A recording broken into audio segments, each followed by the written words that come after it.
Monsieur Ethon. Monsieur Ethon.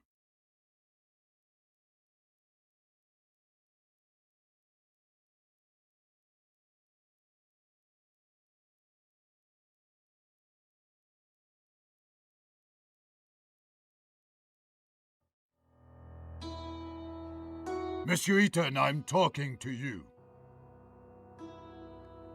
I'm sorry, Monsieur le Président, I was thinking. Do you understand the indictment? Sorry, but I have to ask the prosecutor to repeat. Monsieur Ethon, do you consider it to be a joke? You're charged with a serious crime. Please stay focused. Monsieur Prosecutor. As I said, I accuse Alfred Ethon of murdering Marie Capet on the 17th of October 1894 in Paris. That day, Alfred Ethon was at the theatrical premiere of Prométhée, Vol du Feu, which took place at Opéra Garnier. As it is apparent from the testimony of witnesses, the accused left at about 8:30 p.m., before the end of the banquet. At about 9:25 p.m., he rented a room in his name at the Caucasus Hotel, which is adjacent to the building in which he lives. It was in that room that approximately at 11:16 p.m., Marie Capet was murdered. Next, the accused returned to his house, and at about 10:05 p.m., he entered his apartment in the company of Marie Capet, or let her in. It results from the fingerprint analysis. It did not show the victim's fingerprints on the outer side of the door, only on the inner. Alfred Ethon, by means of deception or threats, led the victim to his secret workshop, which is located on the first floor of his apartment. The police report did not indicate any signs of struggle or resistance.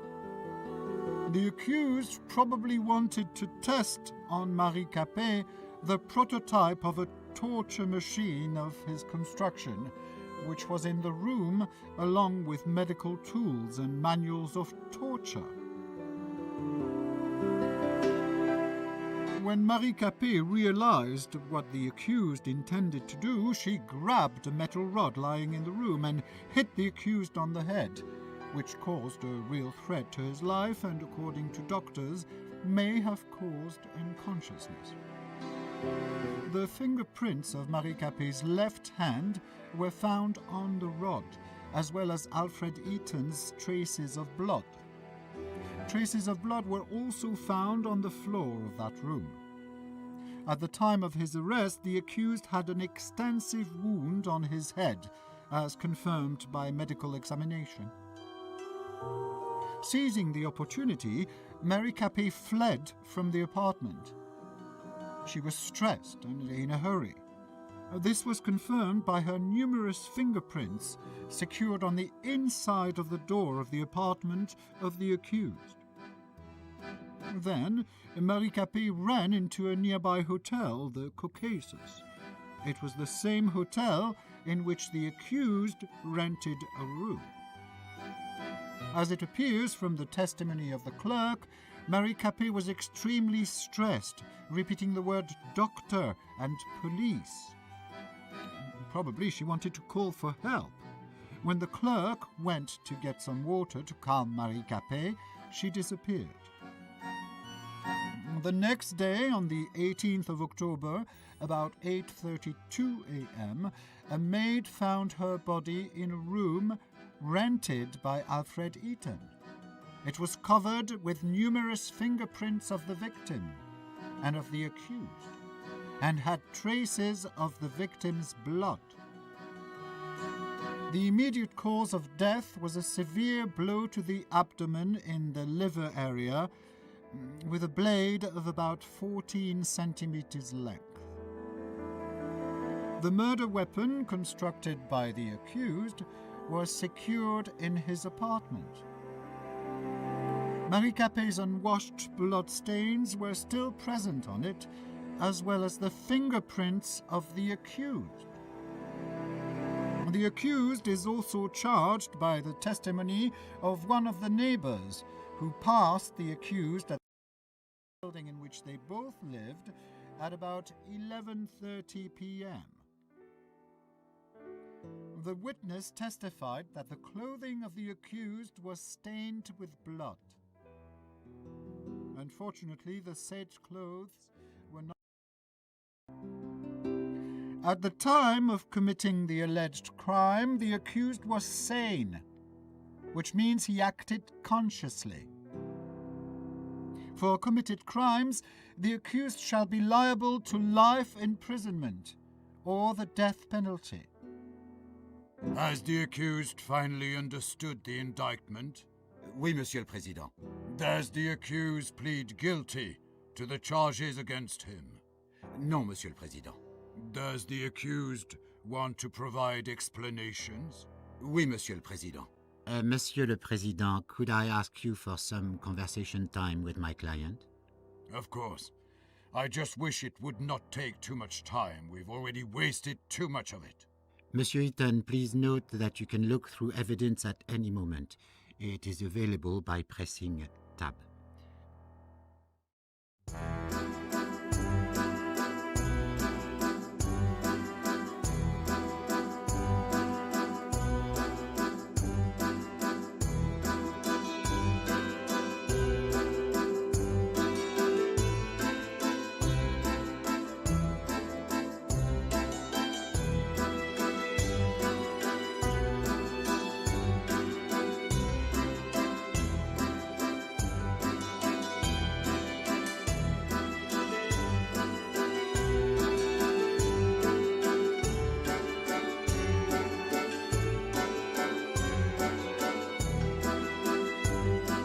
I will show the defense evidence to the court at the time of your uncovering during the testimony.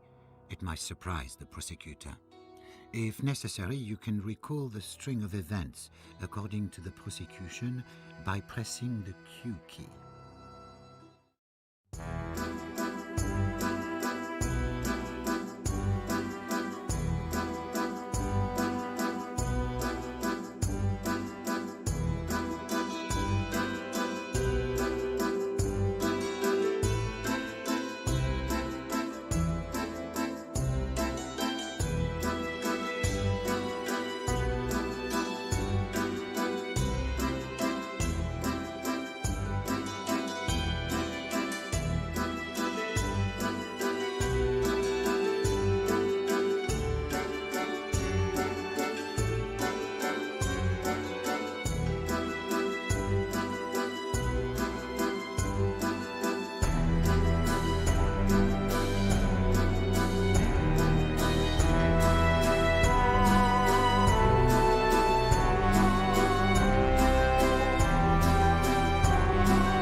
If necessary, you can recall the string of events according to the prosecution by pressing the Q key.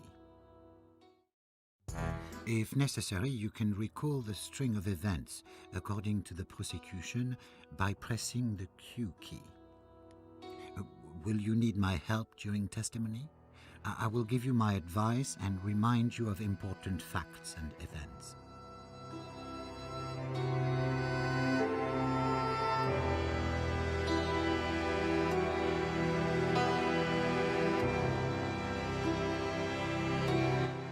We are ready, Monsieur le Président.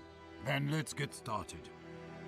Monsieur Ethon, what were you doing on October 17th, 1894, from 8 to 12 p.m.? There was a theatrical premiere of Prométhée that day, which was sponsored by Le Feu, in which I am the lead designer. Starting at 7 p.m., I was at the premiere at the Opéra Garnier. Around 8:30 p.m., after the play, I found that I did not want to attend the dull banquet, and instead I preferred to work. I said goodbye to Hugo Argent, president of Le Feu, and I drove home. I got there at about 9 p.m.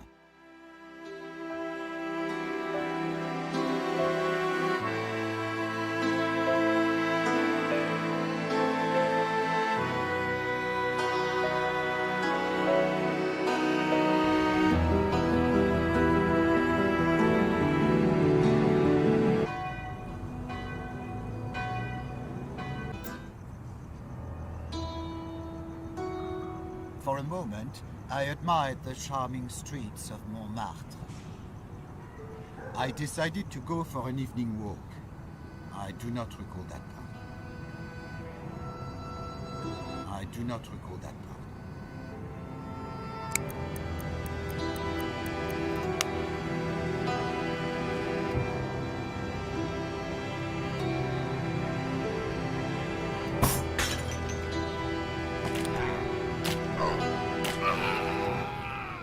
I entered the Café de Paris cafeteria. I wanted to drink some good wine and eat a piece of cheese. A group of Parisian rabble tried to throw me out, screaming that there was no room for gypsy thieves. They beat me and threw me into the street. I was all covered in blood.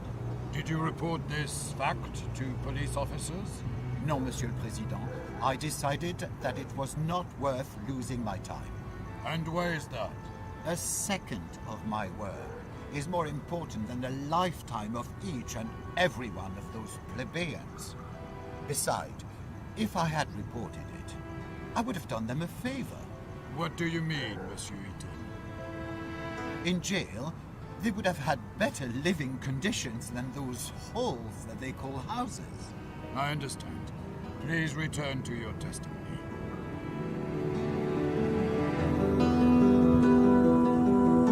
For a moment, I admired the charming streets of Montmartre. I opened the door and entered the building where my apartment is.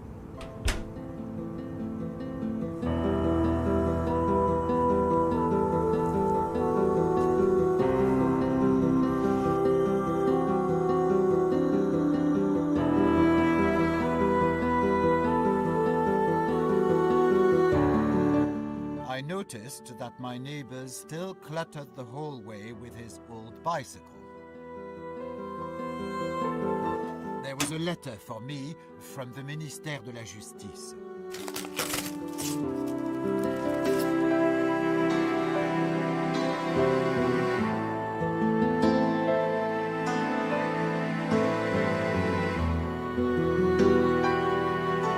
Monsieur le Président, this is the evidence marked with number 2. It clearly shows that my client designed his interrogation machine with only the best intentions. According to his plan, it was supposed to be forwarded to the prosecutor's office and law enforcement agencies to improve the effectiveness of interrogation. The prosecutor's suggestions that my client has supposedly intended to use this device to torture helpless women is hasty and completely untrue. This letter only proves that the accused was looking for application of his torture machine and had not found any support from Ministère de la Justice, so he decided to test it on an innocent woman. The court supports the view that the mere fact of an offer to the Ministère de la Justice does not constitute sufficient evidence that the allegedly accused acted in good faith when creating such a device. Monsieur Ethon, please go back to your testimony.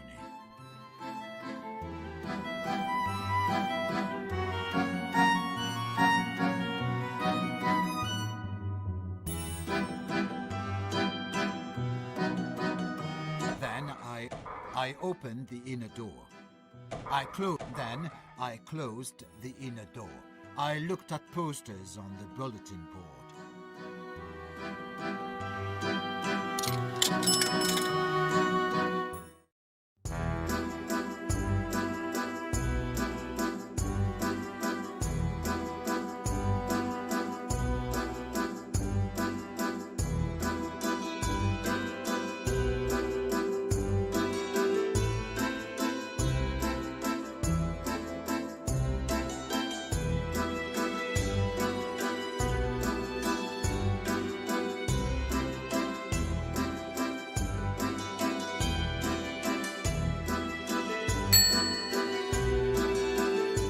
Then I bought something from the vending machine.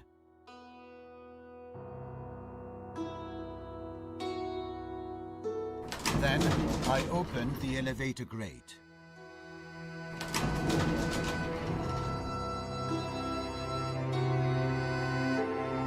I decided to use the stairs instead of the elevator.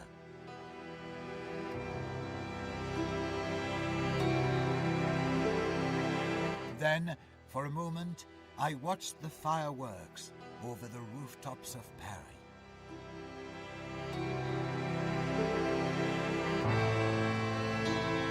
I knocked, but no one answered.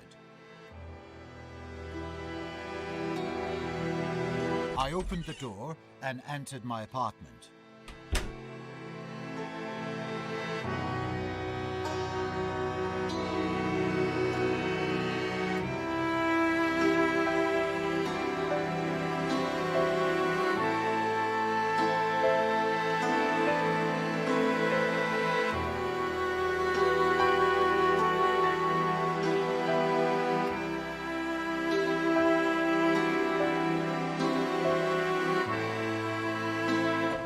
Then I opened the door.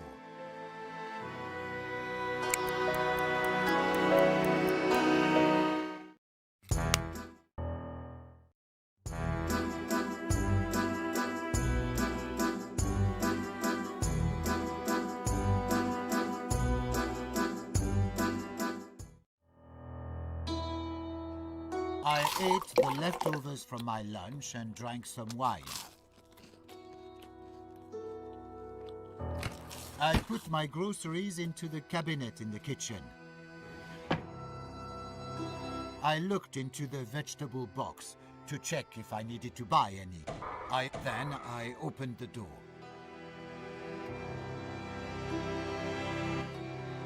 For a moment, I admired the new sculptures that I had recently ordered. Then I opened the door.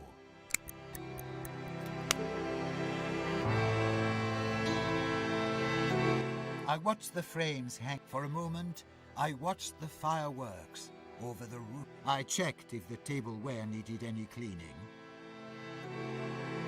Then I opened the door. I tried to play something on the piano. I must add that I cannot play, and the piano is just for decoration.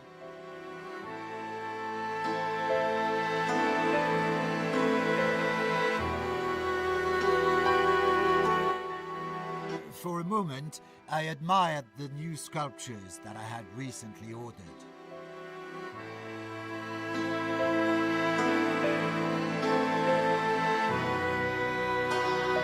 Then I opened the grate of my private elevator.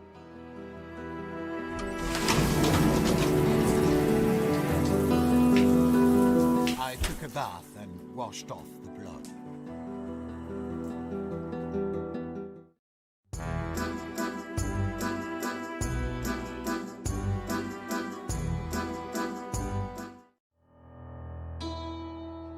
Then I used the stairs.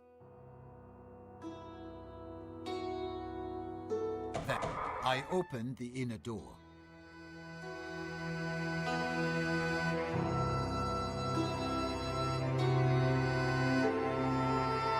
I checked the elements of my cleaning machine, assessing what remained to be done.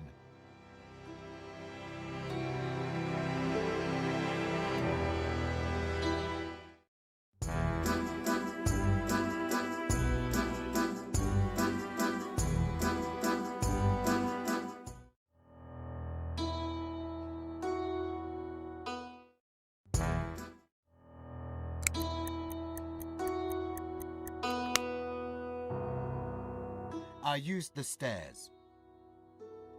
Then I opened the grate of my private. Later, I went down to the basement using my freight elevator.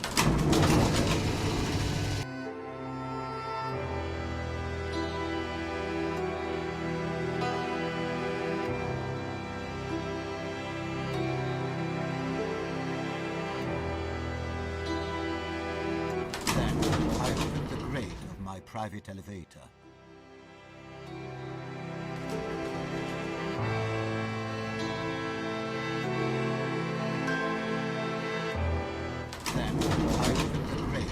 Private elevator. I took the freight elevator to my apartment. Usually I use it to take up boxes with parts from the basement.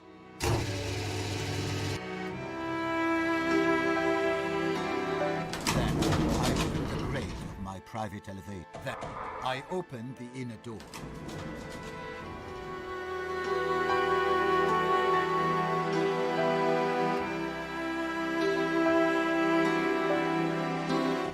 I opened the inner door. Then I opened the inner door. I examined the new sculptures in my apartment.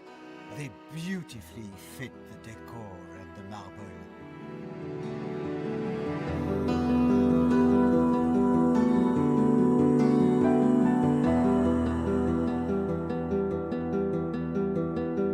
I used the stairs. Then I opened the inner door.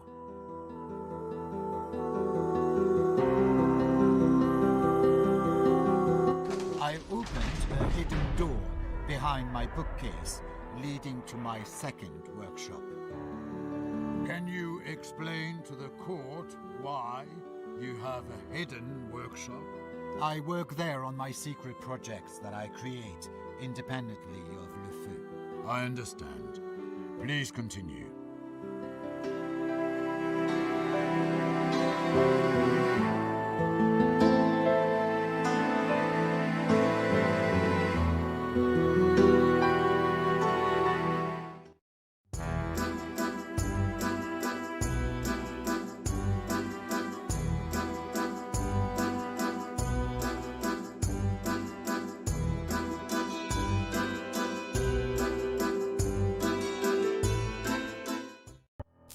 Then I turned on my prototype machine to integrate prisoners.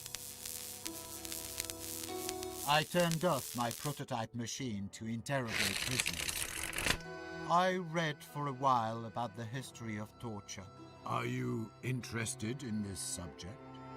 It is not about hurting someone, but to use pain as one of the methods to convince someone to testify. Do you think it is acceptable to inflict pain during the interrogation? In extreme cases, yes, but my device is not inflicting it. And the prosecutor naming my device the torture machine only shows his deep ignorance on that subject. Order, please. And I admonish the accused to make no offense to any of the participants of this trial. Please, return to your testimony. My journal, in which I described the construction process of my interrogation machine, was on my desk. Monsieur le Président, this is the evidence marked with number 3. It clearly shows that my client had only his best intentions during the construction of his interrogation device. According to his plan, it would be forwarded to the prosecutor's office and law enforcement agencies in order to improve the effectiveness of interrogation. My client also wrote that the first test of the machine would be conducted under the supervision of the Ministère de la Justice. Thank you, Counselor. The accused may return to his testimony.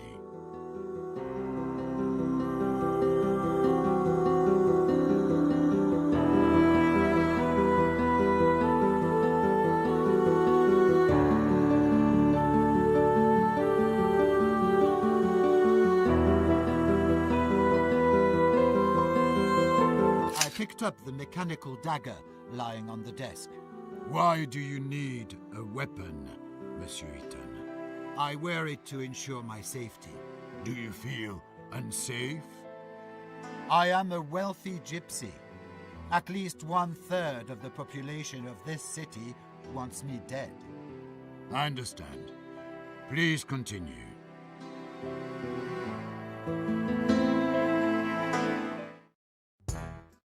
I checked if the designs of my most important invention were still in place. Please tell the court which invention these designs are related to. No, it is classified information, Monsieur le Président. Good. Please continue.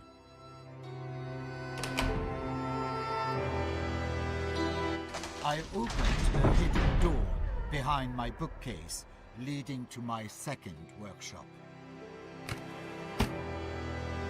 Then I changed into some clean clothes.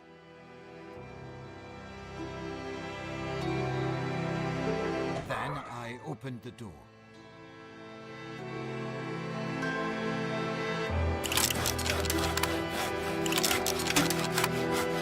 I started to work on my new cleaning machine.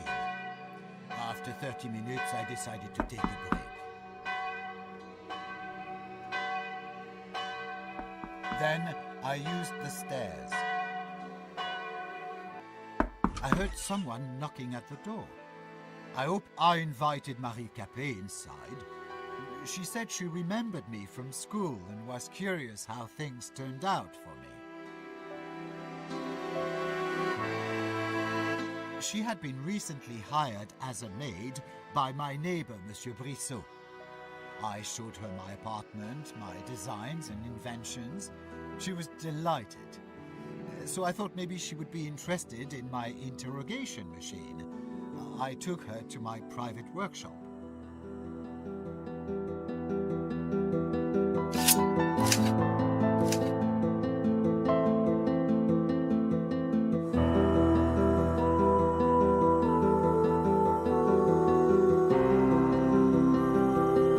I turned down my prototype machine to interrogate prisoners.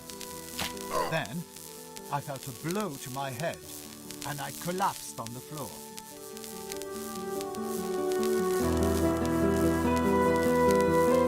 I woke up some time later. My head ached, and I was all covered in blood. Marie Capet was nowhere to be found.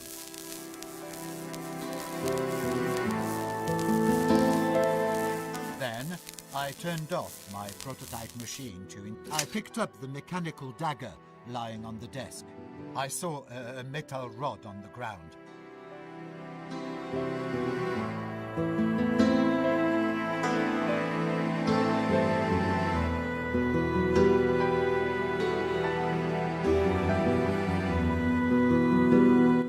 Then I examined some projects and then I opened the door. I saw that the safe was open, and Capet had stolen the designs of my most important invention. Why do you think Madame Capet did it? I don't know, Monsieur le Président, but I was going to find out.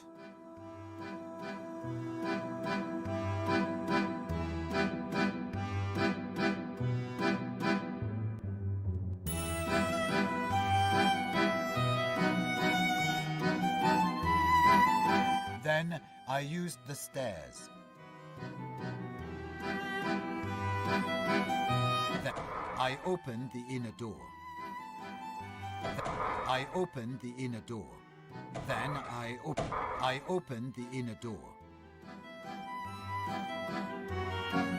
I opened the elevator crate. I used my freight elevator to go to the basement.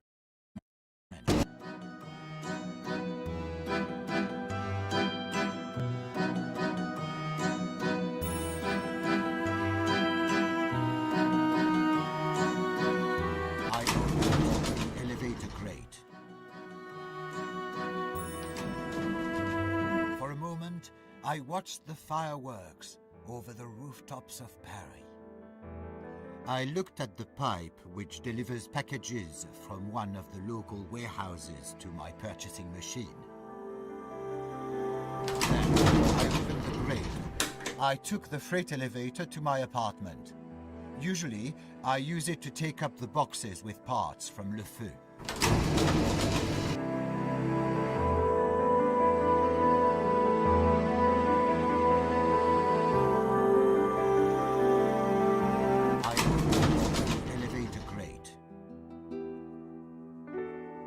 I opened the door and walked out into the stairwell.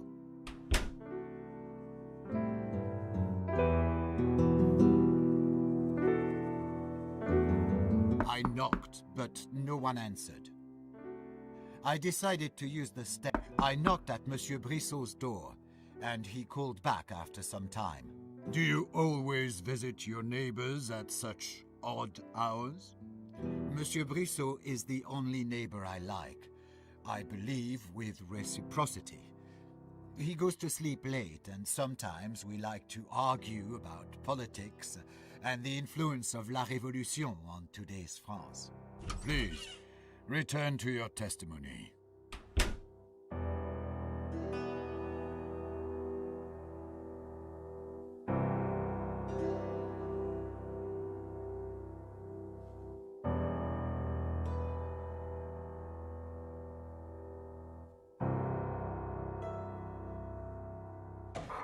I opened the door to the living room of Monsieur Brissot.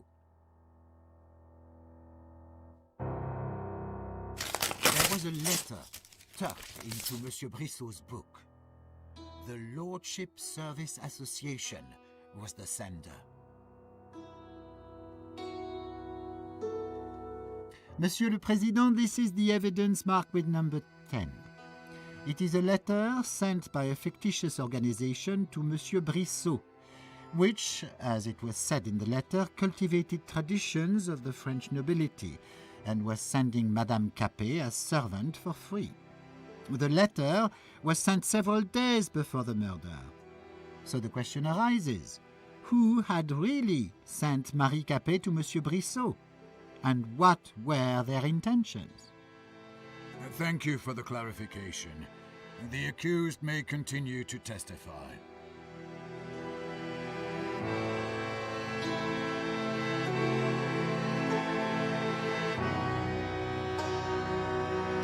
I started asking Monsieur Brissot about the breaking into my apartment and about the thief, whether he knew who she was or whether he had heard something suspicious. He said that he knew nothing, but realized from the description of the woman that it could be his new maid who had left his apartment some time ago. It was likely that it was the same person, so he let me into her room, thinking that maybe I would find some sort of clue explaining her outrageous behavior. Apparently, Monsieur Brissot noticed my state, but the rules of savoir-vivre did not let him make any commentary.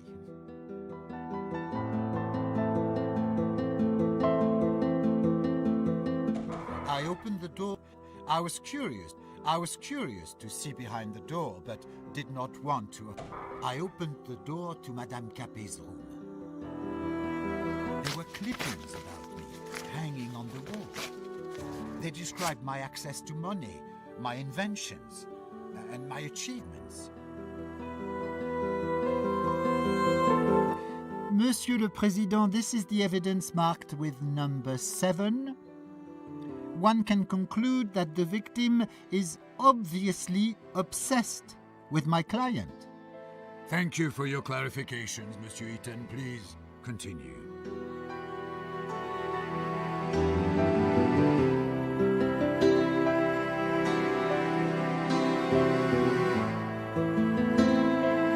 I examined Marie Capet's read, and it was a socialist scribble of Charles Max. Monsieur le Président, this is the evidence marked with number 6. It shows Madame Capet's socialist views, which could have intensified aversion towards my client. Thank you for your clarification, Monsieur Ethon. Please return to your testimony.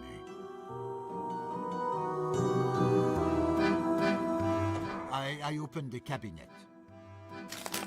I found a letter in her bedside table addressed to Marie Capet. Someone had ordered her to obtain secret designs of my new invention. Her employer knew about the secret passage in my apartment, and he knew the combination of the safe. She was supposed to act on the day of the Prométhée Première funded by us, and which I attended. After gaining the designs, Madame Capet was supposed to meet her employer in the apartment on the top floor of the Caucasus Hotel.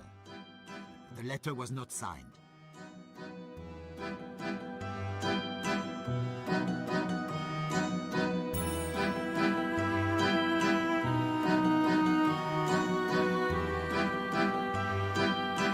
Monsieur le Président, this is the evidence marked with number 8.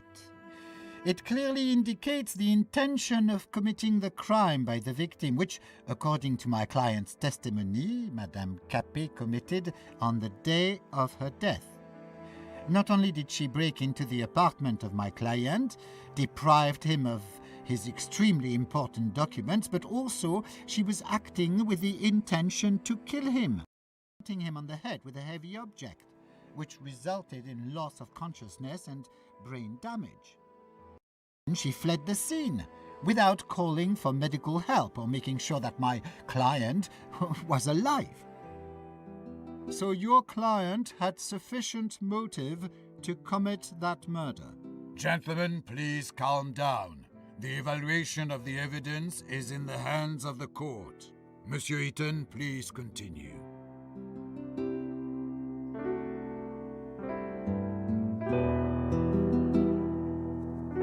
I opened the door to Madame Capet's room.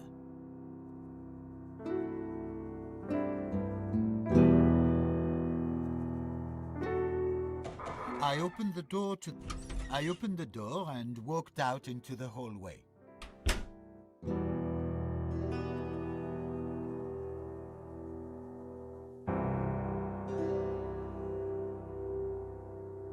I knocked, but no one answered. Then I used the stair. Then I opened the door. Then I opened the door and stepped outside.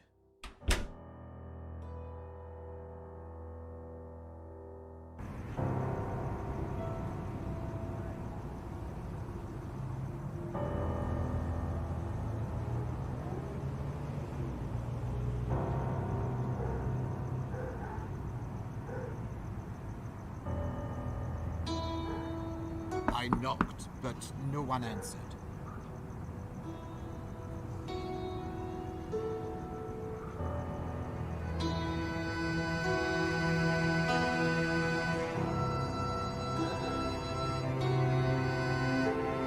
I opened the door and walked into the Caucasus Hotel.